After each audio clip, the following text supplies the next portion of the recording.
lorsque nous avions eu la charge de ce dossier en fin 2012, début 2013, il y avait beaucoup à faire. Il fallait d'abord rechercher le foncier pour un programme aussi ambitieux de 60 000 logements, à la fois dans un pays. Il fallait donc réaliser toutes les études préalables à un tel projet et puis mettre en place les réformes au niveau du mécanisme financier, trouver les acteurs, etc.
Tous ceux qui observent un peu les décisions du président de la République noteront que ces dernières années, la volonté du chef de l'État, c'est il autorise de moins en moins la création de sociétés, en tout cas d'État du type ONAC. Mais beaucoup de mes collègues ont été surpris de voir que le président ait accepté, même encouragé la mise en place de l'ONAC. C'est l'une des rares structures qui a été autorisée depuis donc la mise en place du gouvernement en 2011. C'est dit que le président tient à la question de l'assainissement. Je me plais à dire que c'est le secteur qui est un peu le parent pauvre dans tout ce qui est, en tout cas, débouche sur les investissements. Puisque les actions d'assainissement ne se voient pas, par excellence, les actions sont cachées. Les réseaux sont cachés, on ne les voit pas. Quand vous fermez 2 nids de poules sur des voies, on applaudit tout le gouvernement, mais quand vous mettez des milliards dans la réhabilitation des stations d'élevage, des dégrillages et autres à Abidjan, gérés par la SODECI, personne ne sait qu'il y a eu des investissements lourds ou même des bassins d'orage. Lorsque ces bassins d'orage ou ces barrages écréteurs sont réhabilités, personne ne les voit parce que personne ne sait où ils sont situés. Et le politique en général n'aime pas investir dans l'assainissement. Mais le président Alassane Ouattara est un homme de vision, a estimé que bien que ce secteur n'apporte pas beaucoup aux politiciens, en tout cas il a estimé que c'est un secteur dans lequel il allait investir. Donc on ne les voit parce que personne... Et le politique en général est un homme de vision, Alassane Ouattara. Ce secteur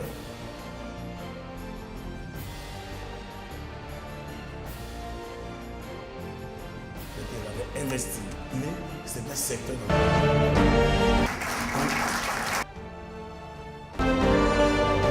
et le politique en général.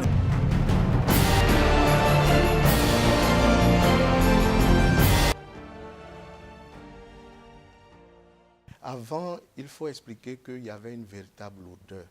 Parce que vous voyez quelqu'un qui a Tanda, il était obligé pour avoir un arrêté de concession provisoire ou même un arrêté de concession définitive qu'on appelle ACD, de venir jusqu'à Abidjan. Mais aujourd'hui, ce n'est plus le cas. À Tanda, il y a un guichet unique. À Bondoukou, il y a un guichet unique. À Bengourou, il y a un guichet unique. Un peu partout dans les 32 régions, il y a des guichets uniques. Et avant, c'était les démarcheurs. Les démarcheurs qui faisaient tout cela. Parce qu'ils vous disaient, vous n'avez pas besoin de vous déplacer, vous me donnez l'argent, moi je faisais tout. Bon, avec tout ce que ça comprenait comme inconvénient, parce qu'il y a des gens qui pensaient que leur dossier était dans le circuit, alors que le dossier n'était pas dans le circuit. Puis il y a eu des pertes de dossiers et tout ça. Mais aujourd'hui, ce n'est plus le cas. Les guichets uniques ont permis de supprimer les intermédiaires. Vous venez, si vous avez un dossier, vous avez une demande d'acte à faire, vous venez directement à la direction régionale ou est logé le guichet unique et vous faites votre demande. Et donc aujourd'hui, il n'y a plus de marguillat, il n'y a plus de surcoût sur les actes et vraiment tous les désagréments qu'on a pu constater par le passé.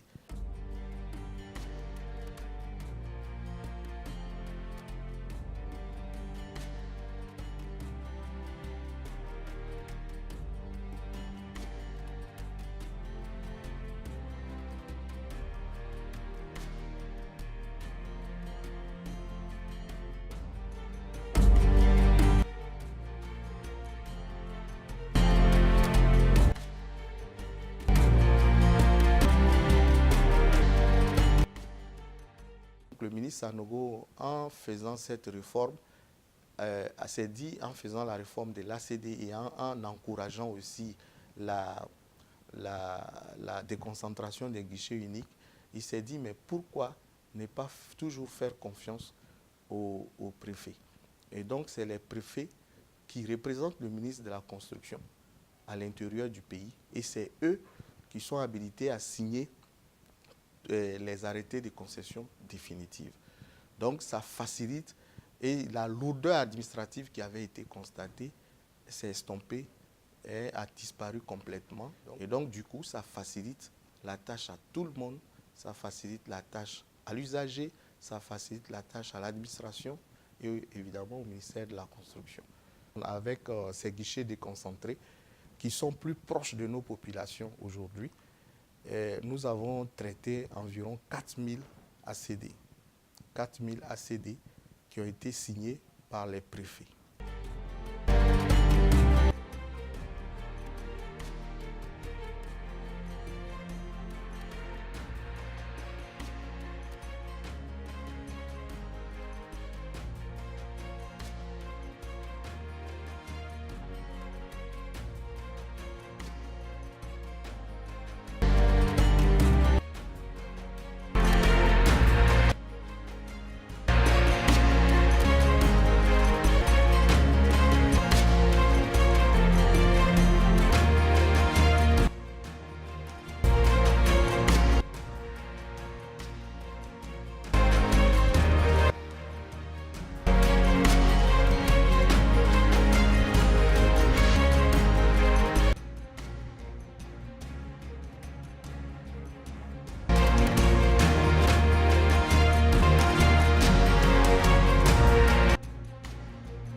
Foncière est une réalité difficile aujourd'hui dans notre pays, parce que vous savez que nous assistons à une poussée démographique et qu'il y a de moins en moins de terres. Donc il a fallu négocier, il a fallu les mettre en confiance, il a fallu mettre en place un modèle économique de purge des droits coutumiers, parce qu'il faut dire qu'au moment où le projet démarrait, l'État n'avait pas encore mis en place le budget qui a permis la purge des droits coutumiers. Cela a été fait récemment, donc nous pensons que les purges des droits coutumiers se feront dorénavant plus facilement parce que nous avons une dotation quand même qui nous permettra de faire face à cela.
termes de réforme, la plus importante, la plus attendue des Ivoiriens, c'est la question des modalités de traitement des actes du foncier urbain. Vous savez que quand nous sommes venus, nous avons constaté qu'il fallait plusieurs étapes pour être en pleine propriété, quand vous aviez un terrain. Il fallait d'abord solliciter la lettre d'attribution, qui pouvait vous prendre 2 à 3 mois, dans le meilleur des cas, pour ensuite venir demander ce qu'on appelait l'ACP, l'arrêté de concession provisoire, qui peut vous prendre un semestre, au moins 6 mois, et venir enfin solliciter ce qu'on appelait le CPF, le certificat de propriété foncière. Tout cela pouvait vous prendre en moyenne 1 année, dans le meilleur des cas, si vous voulez être en pleine propriété.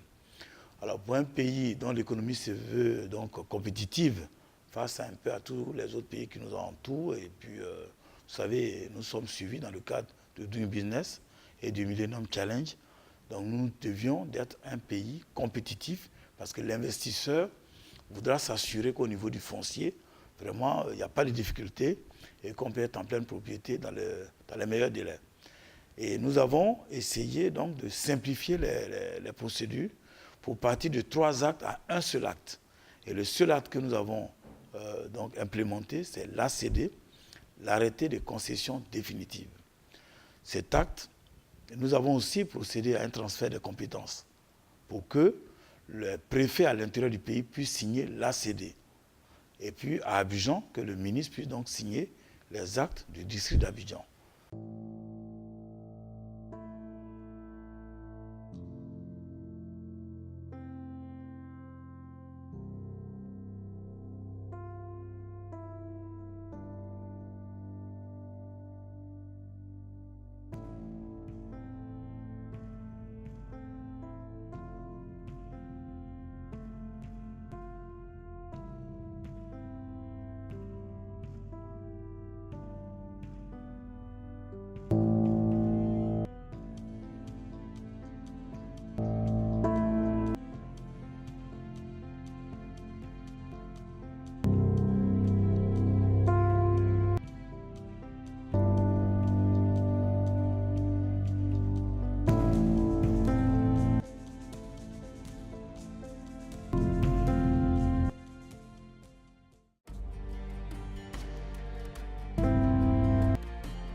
CDMH, qui est un compte de mobilisation pour l'habitat, le FSH, qui est le fonds pour l'habitat social, que tous ces 2 comptes se trouvent au niveau de la BNI.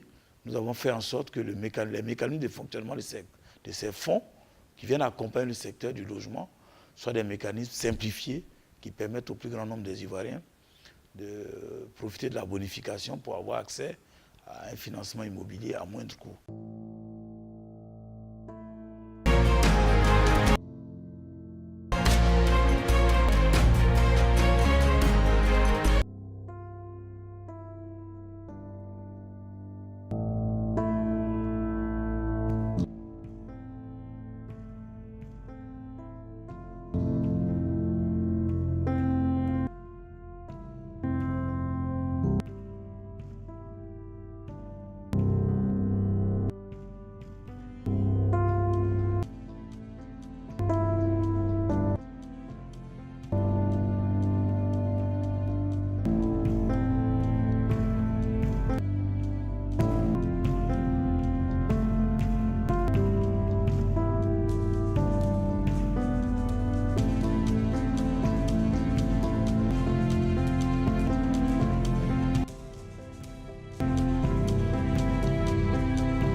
Nous sommes en train de travailler sur la copropriété dans le cadre de ces réformes.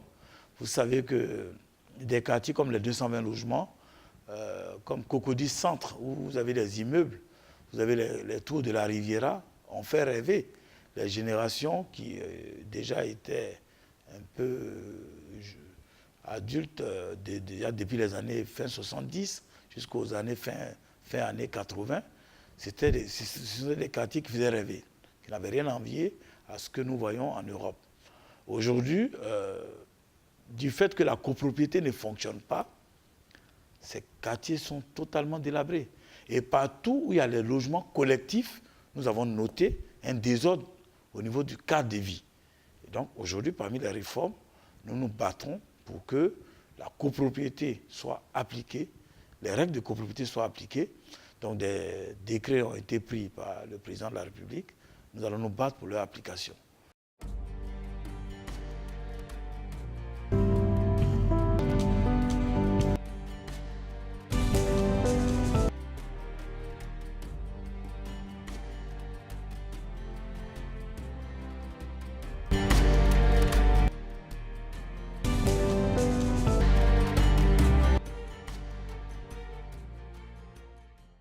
Les taux bancaires moyens appliqués oscillaient entre 12 voire 14%. Il y en a qui frôlaient même les taux d'usure pratiquement pour des prêts immobiliers.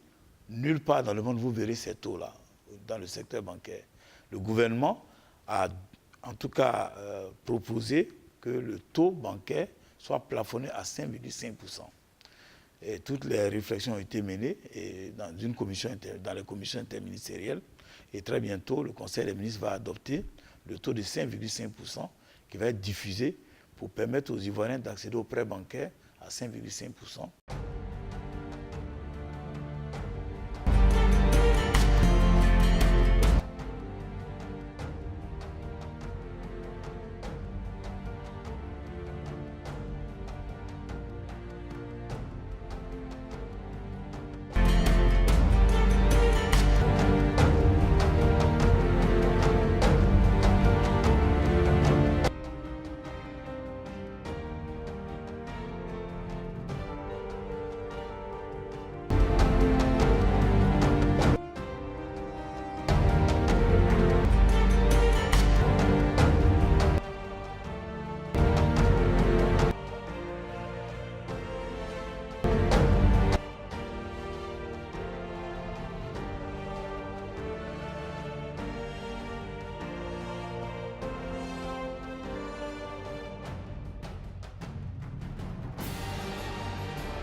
C'est vrai qu'on vient ici, on va poser une première pierre et on a l'impression que c'est simple. Simplement, on vient, on met une pierre. Je le disais tantôt, dans d'autres circonstances, la construction, ce sont les infrastructures. Au moment où on arrive et on doit poser la première pierre, en général, 70% du travail a été fait par le ministre. Le plus difficile, c'est avant la pose de la première pierre.